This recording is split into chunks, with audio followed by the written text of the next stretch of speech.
Hi అండి, నమస్తే. Welcome back to our channel JNV Sanvitha. ఈరోజు వీడియోలో ఇన్స్టెంట్ పాస్తా రెసిపీని చేశానండి. ఈ రెసిపీ పిల్లలకైనా పెద్దవాళ్ళకైనా చాలా ఇష్టంగా తింటారు.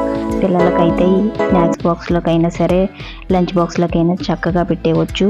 ముందు ఈ రెసిపీ కోసం నీళ్ళని బాయిల్ చేసుకోవాలండి. పాస్తా ఉడికించుకోవడానికి బాయిల్ స్టార్ట్ అవ్వగానే 1 టీ స్పూన్ దాకా ఉప్పు, 1/2 టీ స్పూన్ ఆయిల్ని కూడా యాడ్ చేసుకుని మరిగించుకోవాలి.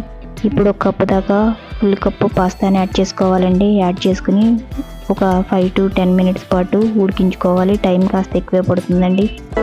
బయట సూపర్ మార్కెట్లో పాస్తాలు చాలా టైప్స్లో దొరుకుతాయి. ఏ పాస్తా తెచ్చుకున్నా సరే ఒకసారి ఇలా ట్రై చేయండి, చాలా బాగుంటుంది. ముందు ఒక 10 నిమిషాల తర్వాత మధ్యలో చెక్ చేసుకోవాలి ఉడికిందో లేదో. ఇలా సాఫ్ట్గా అయితే ఉడికినట్లేనండి. ఇప్పుడు ఒక స్ట్రైనర్తో ఇలా నీళ్లు రానియకుండా ఒక బౌల్లోకి తీసేసుకోవాలండి పాస్తా మొత్తం.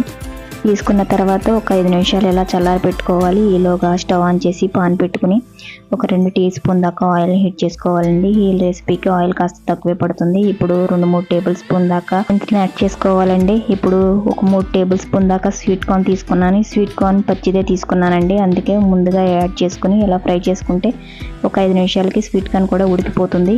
తర్వాత ఈ రెసిపీకి గ్యాస్ లో ఫ్లేమ్లోనే పెట్టుకోవాలండి. ఇప్పుడు క్యాప్సికమ్ కూడా యాడ్ చేసుకోవాలి.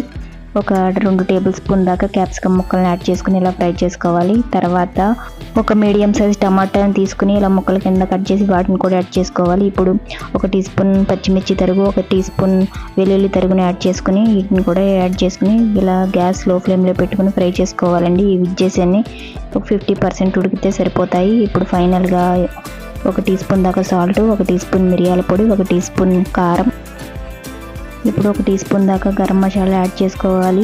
మిక్స్డ్ హెర్బ్స్ అని సూపర్ మార్కెట్లో దొరుకుతుంది, దీన్ని కూడా టీ స్పూన్ యాడ్ చేసుకోవాలి.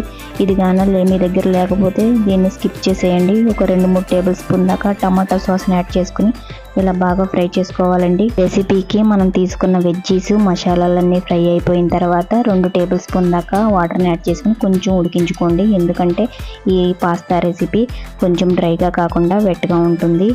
మీకు కనుక వెట్గా ఇష్టం లేకపోతే వాటర్ని స్కిప్ చేసేయండి. ఇప్పుడు ఉడికించుకున్న పాస్తా వేసి గ్యాస్ హై ఫ్లేమ్లో పెట్టి స్పీడ్గా కలుపుకోండి. అంతేనండి. ఫైనల్గా స్ప్రింగ్ ఆనియన్స్ కానీ కొంచెం కొత్తిమీర ఆకును కూడా యాడ్ చేసుకుని సర్వ్ చేసేసుకోవడమే. ఈ వీడియో మీకు నచ్చినట్లయితే చిన్న లైక్ ఇవ్వండి. ఇలాంటి మంచి రెసిపీస్ కోసం ఛానల్ని సబ్స్క్రైబ్ చేసుకోండి. Thank you.